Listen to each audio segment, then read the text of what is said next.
మద్యం తాగి దొరికితే జరిమానా వేయండి కాని వాహనాన్ని లాక్కోవద్దు, పోలీసులకు హైకోర్టు కీలక ఆదేశాలు. తెలంగాణలో వాహనదారులకు ముఖ్యంగా ట్రాఫిక్ నిబంధనల విషయంలో పోలీసుల అత్యుత్సాహానికి గురయ్యే వారికి రాష్ట్ర హైకోర్టు భారీ ఊరటనిచ్చింది.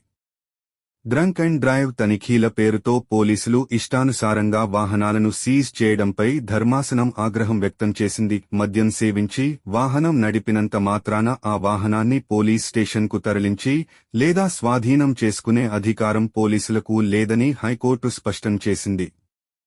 హైకోర్టు కీలక తీర్పు. వాహనాల సీజింగ్కు చెక్. రాష్ట్రంలో డ్రంక్ అండ్ డ్రైవ్ తనిఖీలు జరుగుతున్న తీరుపై దాఖలైన పిటిషన్లను విచారించిన జస్టిస్ ఈవి వేణుగోపాల్ మోటారు వాహనాల చట్టం పరిమితులను స్పష్టంగా వివరించారు. మద్యం తాగి దొరికితే డ్రైవర్పై చట్టపరమైన చర్యలు తీసుకోవచ్చని, అంతేకాని వాహనాన్ని బంధించడం చట్టవిరుద్ధమని ఆయన పేర్కొన్నారు. కోర్టు నిర్దేశించిన ముఖ్యమైన మార్గదర్శకాలు ఇవే. పోలీసులు తనిఖీల సమయంలో పాటించాల్సిన నియమాలను కోర్టు వర్గీకరించింది. వాహనంలో ప్రయాణిస్తున్న మరో వ్యక్తికి డ్రైవింగ్ లైసెన్స్ ఉండి అతను మద్యం సేవించకుండా ఉంటే వెంటనే వాహనాన్ని అతనికి అప్పగించి పంపేయాలి. ఒకవేళ డ్రైవర్ ఒక్కడే ఉండి వాహనం నడపలేని స్థితిలో ఉంటే పోలీసులు అతని బంధువులకు లేదా స్నేహితులకు ఫోన్ చేయాలి. వారు అక్కడికి వచ్చి వాహనాన్ని తీసుకెళ్లేలా సహకరించాలి. ఎవరూ రాలేని పక్షంలో వాహనాన్ని సురక్షితమైన ప్రదేశంలో పార్క్ చేయించాలి తప్ప బలవంతంగా పోలీస్ స్టేషన్కు తరలించి యజమానులను ఇబ్బంది పెట్టకూడదు. మద్యం తాగి దొరికిన సాకుతో వాహనాన్ని స్వాధీనం చేసుకునే అధికారం పోలీసులకు లేదని హైకోర్టు పునరుద్ఘాటించింది. పోలీసుల తీరుపై చురకలు.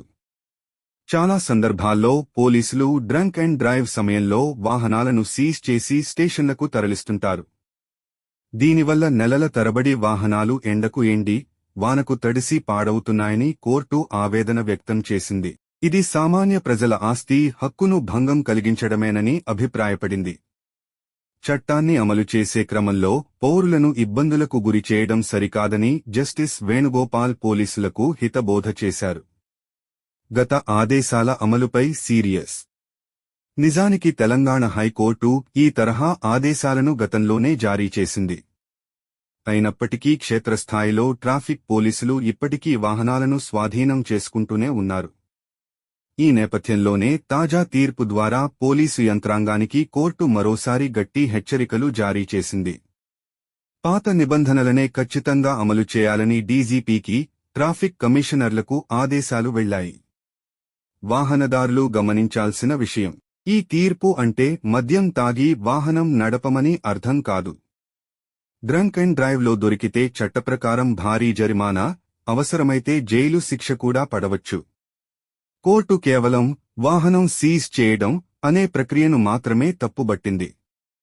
ఒకవేళ ఏ అధికారి అయినా చట్టవిరుద్ధంగా మీ వాహనాన్ని స్వాధీనం చేసుకుంటే మీరు ఈ హైకోర్టు తీర్పును కోట్ చేస్తూ మీ హక్కులను కాపాడుకోవచ్చు.